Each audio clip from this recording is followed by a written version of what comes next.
সঙ্গীত ও খেলা জগতের দুই জনপ্রিয় তারকা টেলর সুইফট ও ট্রাভিস কেলসি শুরু করতে যাচ্ছেন জীবনের এক নতুন অধ্যায়।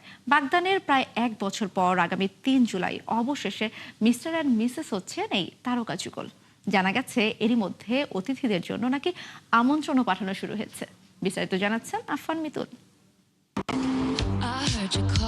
2 বছর চুটিয়ে প্রেম করার পর বাগদান সারেন বিশ্বখ্যাত পপ তারকা টেলর সুইফট এবং মার্কিন ফুটবল তারকা ট্র্যাভিস কেলসি।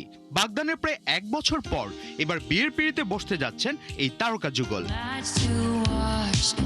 জানা গেছে আগামী 3 জুলাই বিবাহ বন্ধনে আবদ্ধ হবেন তারা। মার্কিন যুক্তরাষ্ট্রের নিউ ইয়র্কে বসবে তাদের বিয়ের আসর। যদিও তাদের বিয়ের ভ্যানু এখনো প্রকাশ করা হয়নি। প্রথমে রোড আইল্যান্ডে অনুষ্ঠান করার পরিকল্পনা থাকলেও অতিথি সামলানোর সুবিধার জন্য শেষ পর্যন্ত নিউ ইয়র্কে বেছে নেওয়া হয়েছে বলে জানা গেছে।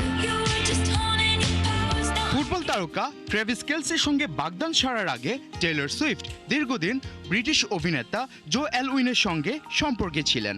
তাদের সম্পর্কের বড় একটা সময় কেটেছে যুক্তরাজ্যের লন্ডন শহরে। এছাড়া একাধিক ব্যক্তির সঙ্গে প্রেমের সম্পর্কে জড়িয়েছিলেন গ্র্যামিজয়ী এই গায়িকা। তবে সবাইকে ছাপিয়ে 2023 সালের সেপ্টেম্বর থেকে ট্র্যাভিস কেলসির সঙ্গে টেলর সুইফটের প্রেমের গুঞ্জন শোনা যায়। আর এরপর থেকেই এই জুটি বিশ্বজুড়ে আলোচনার কেন্দ্রে রয়েছে। আফফান মিতুল, 71।